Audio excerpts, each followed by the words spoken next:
sou tarefa dessa casa e vou continuar sendo no meu coração e espiritualmente. E é temporário, viu, gente? Eu volto sempre que eu puder. Bom, eu tinha prometido para mim que a palestra de hoje eu ia ser mais tranquila, mas eu estou muito mais nervosa do que todas as outras vezes que eu fiz palestra aqui. Então, provavelmente, eu vou recorrer ao texto muito mais do que das outras vezes, para não deixar de falar nada do que a gente tinha programado falar para vocês. Bom, o tema da palestra de hoje, para de me olhar com cara de choro, povo, é por coisa boa. Vamos parar, senão eu vou chorar também. O tema da palestra de hoje é Mundos de Prova e Expiação. Esse texto está contido no Evangelho segundo o Espiritismo, capítulo 3, e esse texto foi escrito por Santo Agostinho.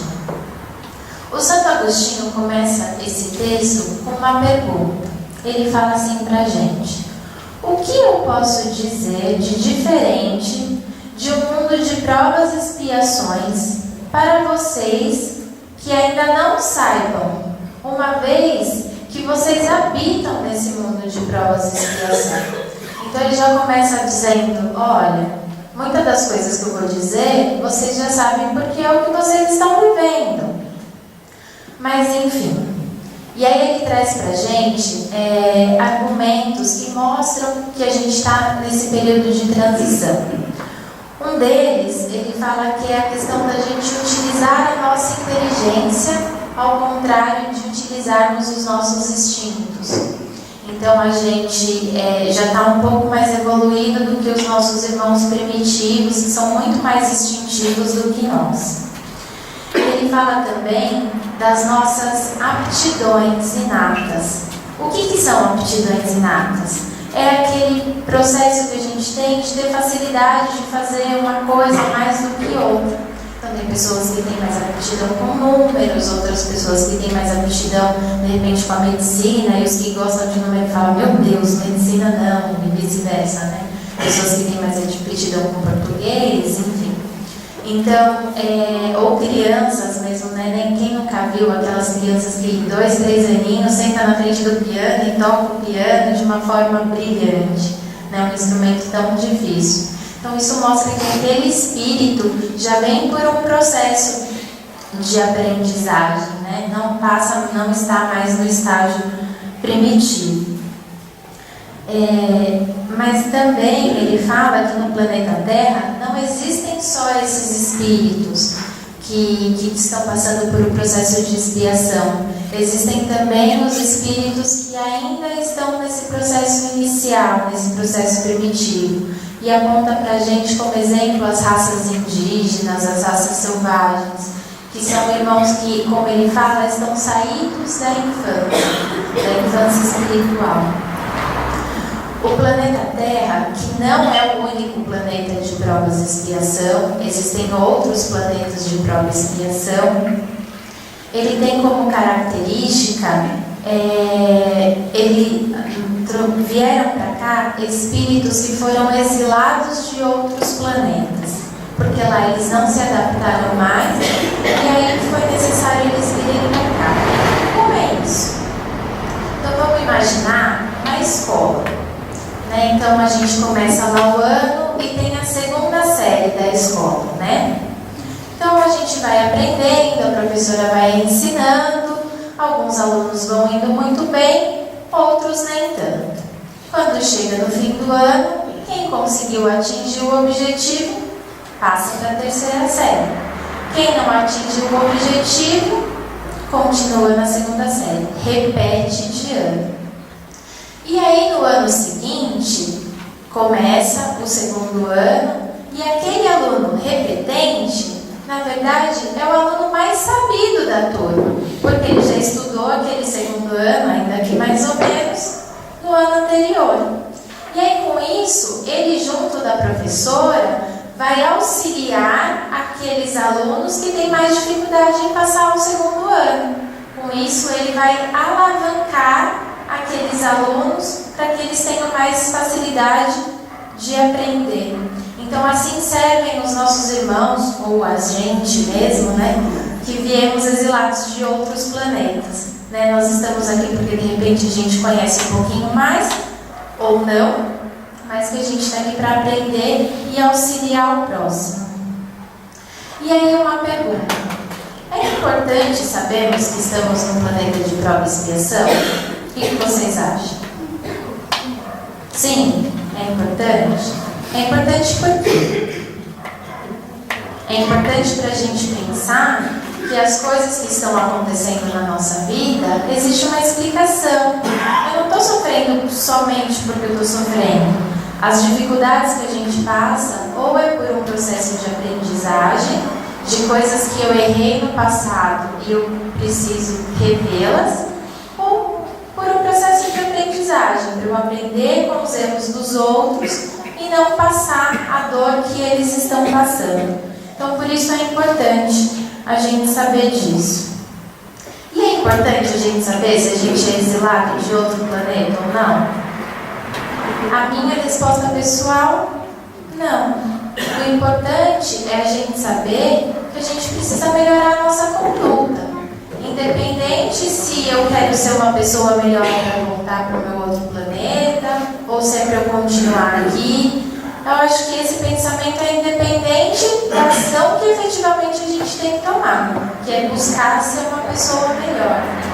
E não é isso que a gente faz aqui toda quarta-feira, né? A gente vem aqui e senta para buscar essa palavra, esse auxílio. Nós sabemos que estamos passando, que estamos nesse planeta de provas e expiação e que ele está passando por uma transição. Então ele deixa de ser um planeta de provas e expiação, onde reina a dor, a desgraça, para se transformar num planeta de mais tolerância, um planeta mais amoroso. E aí vocês me perguntam, isso é possível? E o tanto de desgraça que eu vejo na televisão todos os dias? O planeta está melhorando? O que vocês acham? O mundo está melhorando, sim. A diferença é que a nossa tolerância para coisas ruins está diminuindo. Se a gente pegar a história da humanidade e ver lá no passado, não vou me arriscar com data porque essa parte pula. Mas era normal os duelos. Quem já não ouviu falar de duelo? Então eu discordava de uma situação com uma pessoa e eu chamava ela para duelar comigo. Então quem fosse o mais forte vencia. Não era assim? Todo mundo já escutou isso? O duelo ele acontecia. Hoje a gente não aceita mais isso. Não é necessário que somente um sobreviva. A gente já olha essa situação e fala, não, peraí, eu não concordo com você, então vai eu para um lado, você para o outro, e cada um toma o seu rumo. Não é assim? Muitos de vocês ainda podem falar, não, mas ainda existem mortes por coisas banais. A gente não vê volta e meia pessoas sendo mortas porque uma é de um time de futebol e o outro é de outro. Essas coisas não acontecem, ou pela intolerância por religião, ou por sexo, enfim. Mas o que são essas pessoas? Aquelas pessoas que não estão indo bem na escola. E que se elas não aprenderem que elas precisam mudar o comportamento delas, elas vão repetir de ano. Antigamente, poucas pessoas usavam cinto de segurança, pelo menos na época dos nossos pais. Não usavam, não porque os carros não tinham a mesma velocidade que tem hoje, mas enfim, hoje isso, aí vocês podem me falar, não, mas é porque virou lei, por isso que as pessoas usam cinto de segurança. Ok, sai do lado de uma criança sem cinto de segurança, você vê a bronca que você vai tomar. Não é assim? Aí você fala, mas pai, você vai... Pai não, né? Porque eu não sou mãe. Ô tia, você vai sair sem cinto de segurança? Mas o que é? Pra gente, a gente ainda age por conta da lei. Mas na criança já existe uma consciência. Então, quando ela for um adulto que ela vai dirigir, ela não vai colocar o cinto porque a lei manda. Ela vai colocar o cinto porque aquilo faz parte da consciência dela, da aprendizagem dela. Na minha época de escola, o chão do pátio era forrado de papel de bala, porque era normal jogar papel de bala no chão. Agora não é mais assim. Joga um papel de bala no chão do lado de uma criança. Uma prima minha tem um filhinho muito inteligente e eles foram um dia na lotérica e naquela época da Mega Sena, né, que tá acumulado, então o chão da lotérica é uma enlouquecida de panfleto, né, de folhinha. E aí a mulher foi jogar o papel no chão e errou o lixo e caiu no chão.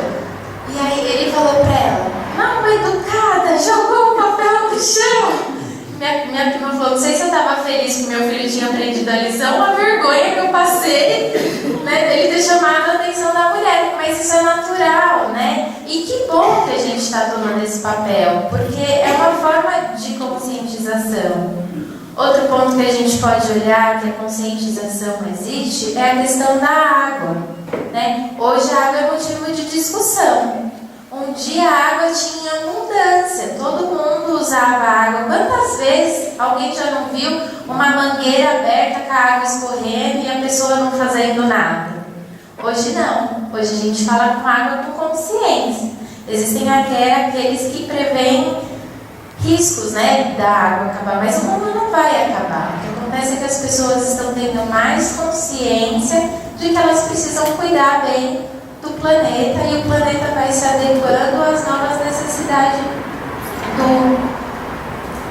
das pessoas, enfim, e desse processo de regeneração. Então tudo está passando por um processo de transformação e nós estamos passando junto e com ele, né? E o interessante é que tudo depende do nosso ponto de referência, na verdade. Eu tinha um professor de física na escola e eu nunca vou esquecer. Até mandei uma mensagem hoje, na hora que eu estava escrevendo um texto. Eu falei: "Professor, eu vou falar de você na palestra", porque era um querido. E ele falava assim: "Você está sentado? Você está parado?" E a gente falava: "Tô, professor, estou sentado aqui na cadeira." Ele falava: "Não, depende do ponto de referência. Porque se o ponto de referência for o Sol, você não está parado. Você está rodando junto com a Terra. Então você não está parado. Se a gente estiver no shopping, indo em direção a uma escada rolante, e a gente sobe lá no primeiro degrau da escada rolante, a gente está parado? Em relação ao degrau, sim, a gente não está se movimentando. Mas em relação à subida do shopping, não, a gente está em movimento. Então, quando as coisas acontecem, tudo depende do ponto de referência. Então, é sempre bem para a gente analisar as situações que estão acontecendo no mundo hoje. Foi interessante que passou uma pesquisa na Ana Maria Braga, Ana Maria Braga, sobre pessoas serem honestas. E qual é o nosso pensamento, maior pensamento? O brasileiro é honesto? Não, a maioria de nós pensa assim. E aí, resumidamente, eles colocaram uma banquinha no meio da rua com o preço das coisas e as coisas e deixaram uma caixinha lá. Então falava assim: deposite seu dinheiro aqui e se você precisar de troco, retire seu troco. Ninguém fez errado, ou pegou a coisa sem pagar, ou pagou a menos, ou não pegou o troco correto. Fizeram isso em 3 cidades. Aí colocaram um ator lá para fingir que estava pegando. E ainda assim, o que foi muito bonito, um rapaz estava dando o dinheiro dele pegando, aí o ator veio pela frente e falou: "Não, vou pegar de graça e vou embora", e não sei o que lá. E o cara pegou no bolso e falou assim: "Putz, eu só tenho R$1, onde é que eu outro cara para você?" Eu acho que o brasileiro não é tão desonesto assim. A gente faz mal pensamento de nós mesmos. Porque se eu ensino, meu pai me ensinou honestidade, né? Por consequência os meus irmãos, isso foi passado para as minhas sobrinhas, isso é uma cadeia, né? Então é natural que a maioria das pessoas que foram estimuladas assim ensinam outras e a gente vai numa cadeia. Então é necessário a gente ter fé pelo que a gente faz. Nós somos responsáveis pela mudança do mundo, que passa de provas de expiação para regeneração. E a gente só vai conseguir efetivamente fazer isso quando a gente transforma as coisas dentro de nós. Eu sou a Miriane, né? E aí se perguntar, por exemplo, para minha mãe, quem é a Miriane? Ela vai dar uma opinião. Não precisa falar, mãe, pelo amor de Deus. Se perguntar pro meu marido, quem é a Miriane? Hoje, então, não fala, porque o negócio tá feio. Mas se perguntar, de repente, para colegas de escola ou o pessoal daqui do centro, são opiniões diferentes. Eu sou falsa com algum deles? Não. A diferença é que com algumas coisas a gente é mais tolerante, com outras a gente é menos tolerante. Para algumas pessoas a gente tem mais liberdade de ter pavio curto, né? Qual é a nossa real intenção? Deveria ser, né? Tentar manter uma uniformidade.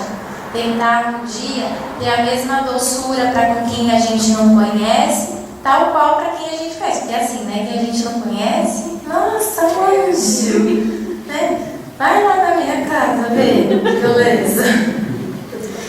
Por exemplo, né? Nos momentos de relacionamento, quando a gente vai começar um relacionamento com alguém, para conquistar, meu Deus, a gente faz de tudo, né?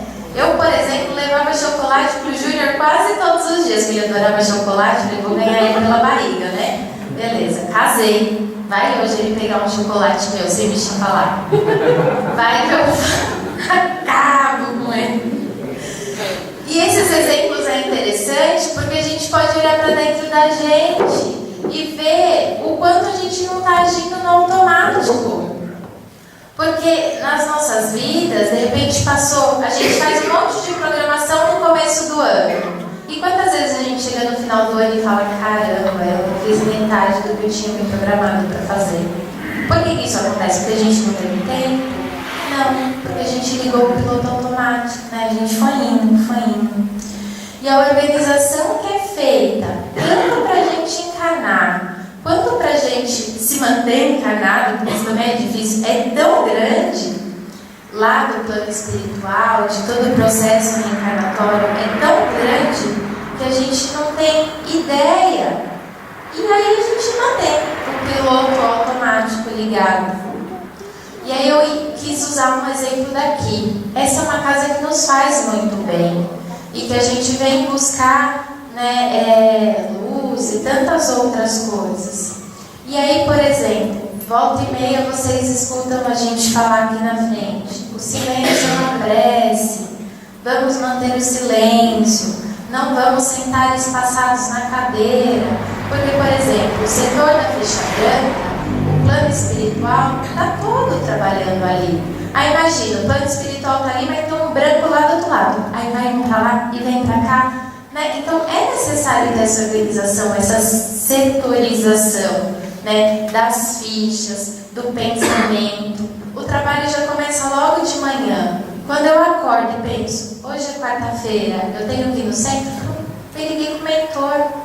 E ele vai começar a me sintonizar, vai começar a me dar condição de quando eu chegar aqui e estar lá nas câmaras de passe, eu recebo o melhor que eu posso receber, que é o amor de Deus, é a compreensão de Jesus. Mas o que eu faço? Ligo o piloto automático, estou aqui pensando na novela, pensando no que vou fazer amanhã de janta, que eu esqueci de lavar roupa, e eu me incluo, porque a gente faz isso.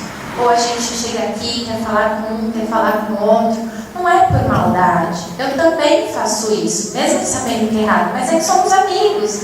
Às vezes a gente ficou uma semana sem se ver, e lembrei de uma coisa e quero contar, ou outro quis me perguntar alguma coisa, e a gente perde a oportunidade de dar liberdade para esse plano espiritual agir efetivamente e fazer efetivamente o que a gente veio pedir para eles, né? Porque qual é o benefício da gente ligar o piloto automático? Que bem que isso vai fazer para a gente?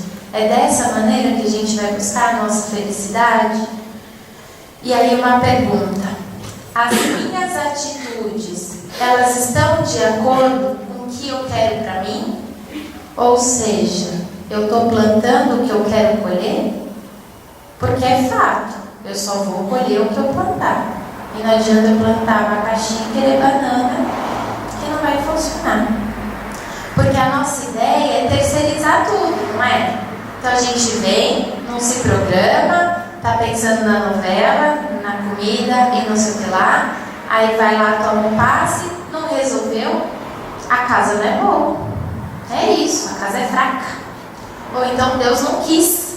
Quantas pessoas não deixam de frequentar uma casa ou alguma coisa assim porque acredita que a casa não teve força, a palestra não era boa? Todos nós somos imperfeitos. A cura, a libertação, a conquista do novo emprego e tudo mais que a gente divide aqui, um novo amor, isso faz parte de nós, do nosso merecimento. E é por acreditar que nós somos capazes de tudo isso que Deus confia a gente a nossa encarnação aqui. Existem muito mais espíritos querendo reencarnar do que nós que estamos aqui reencarnados.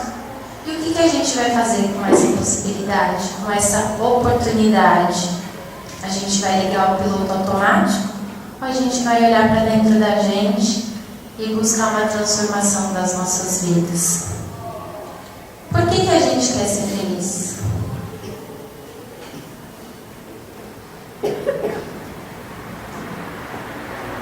Se a felicidade tivesse um som, que som seria esse?